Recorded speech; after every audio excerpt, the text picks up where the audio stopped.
Hi everybody, and welcome to a very special mini-sode of the Houndstrings podcast. Yes, I am kind of crouching down. Before I get started on the usual content, I just want to give a very big thank you to all my new subscribers. You have made this absolutely incredible, and you've really opened my eyes up to some more fantastic podcasts. So thank you so much. And without further ado, let's get started on a very special mini-sode of the Houndstrings podcast.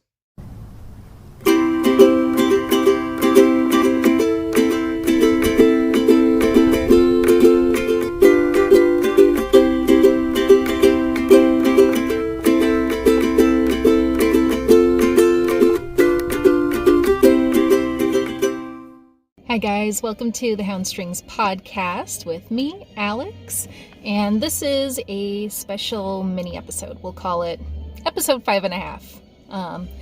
First off, before I get started, you can find me on Instagram as handmade_hound and on Ravelry as Alex Handmade. And yes, I finally have a public handle for you guys to look me up, so feel free either place and say hi. I'm saying that this is a special episode because I am at the Vista Fiber Arts Fiesta. Yes, I just pulled in. I'm still in my car. Got a lot to do, not a lot of time. So let's jump right in. Quick before we go, I would like to show off my current whip. Sorry for the but yes, that is the technical term. I do have a finished object to show off. However, I want to save that for episode 6, just because I'll have a little bit more time. But anyway, I have the start of, well, actually I'm almost halfway through, but I have the start of my organza top. Oops. I am very excited. Doesn't seem like it took much time at all to get to this point.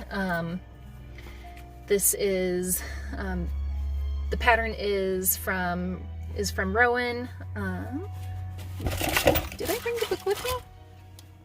But I will, yes I did, here we go. So the designer is Lisa Richardson. This is the book that it was from, and since my local yarn store is a flagship store for Rowan, if you purchase the yarn that's featured in this book, oh my gosh, get with it. This is what happens when I do things spur of the moment. The silky lace.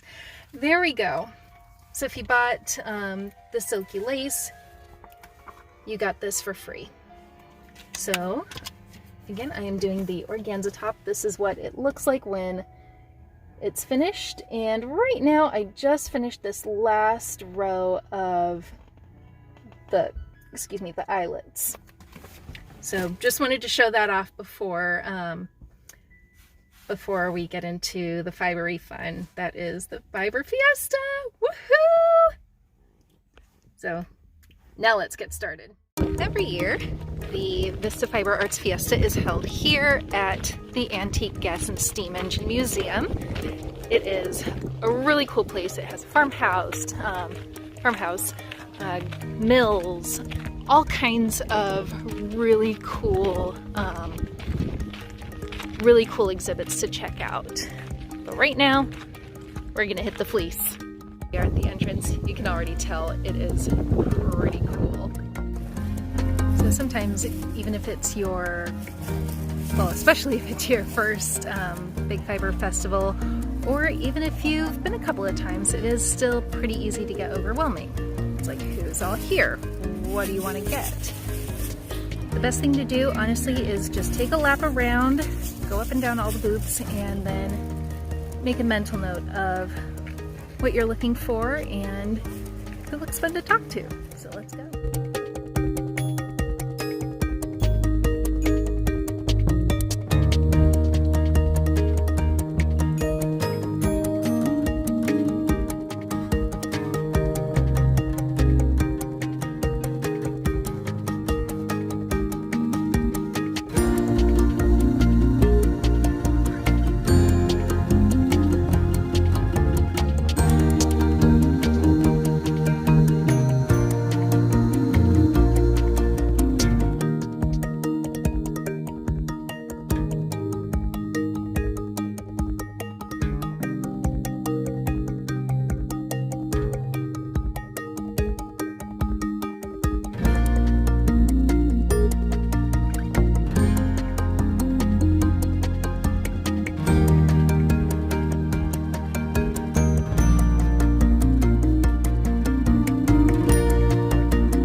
And back, it was a good, pretty much a solid hour of walking around, shopping. Let's see, I'm back in my car, obviously.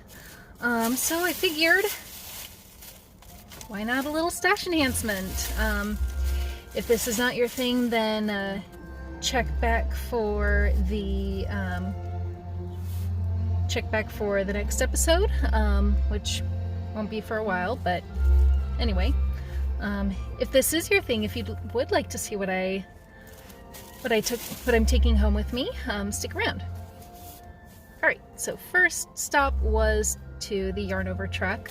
I wanted to see if they still had the exclusive yarn from their from the San Diego Yarn Crawl, and yay, they had it. I'm happy.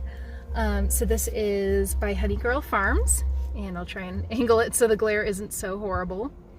And this is the deluxe sock. It's 85% superwash, 15 nylon, and the colorway is called Days at the Beach, and it is a fingering weight.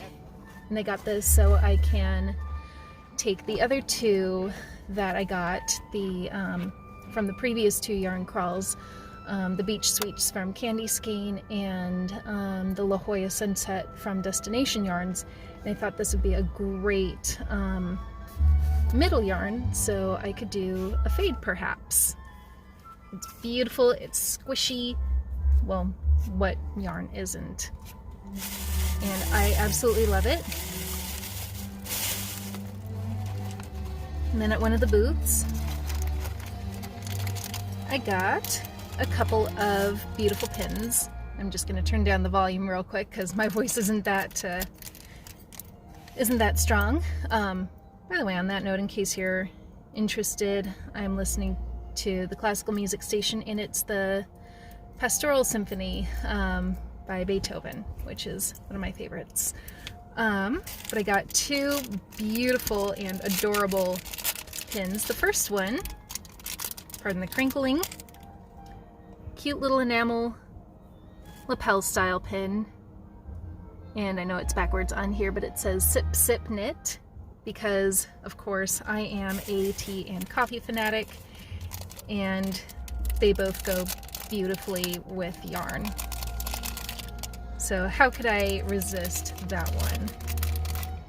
And then I also got a gorgeous Celtic style peninsular, I think it's called, brooch. It's copper. And the way it works is you have this is your pin, so you slide the fabric onto that, and then when you are ready to secure it,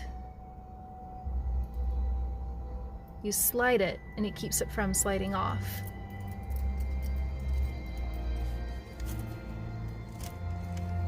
So that was one that caught my eye immediately. And then my last purchase, which, you know, I think that's not horrible, all things said and done. My last purchase was kind of an impulsive purchase in a way.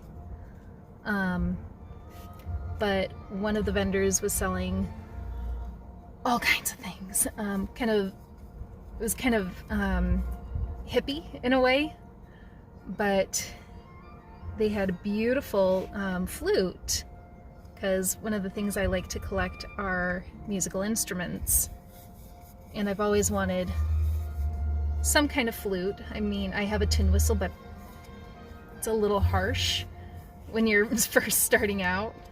I think with the tin whistle, it's one of those where for beginners you need to be in a soundproof room, because it is just not pleasant to hear a beginner.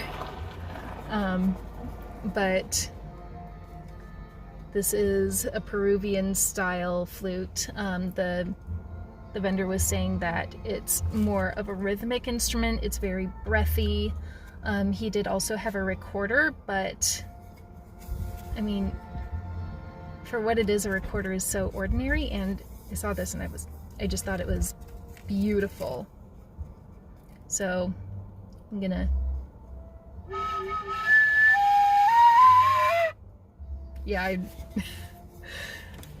I need to tinker around with this when nobody is in earshot.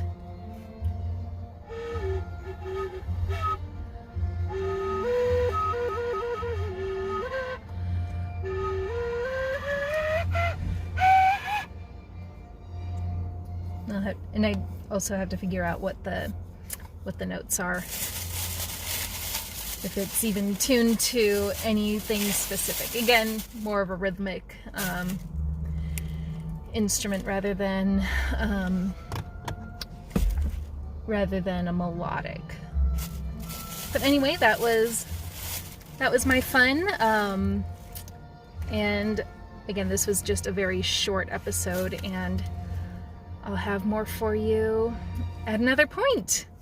Until then, talk to you later. Bye, guys.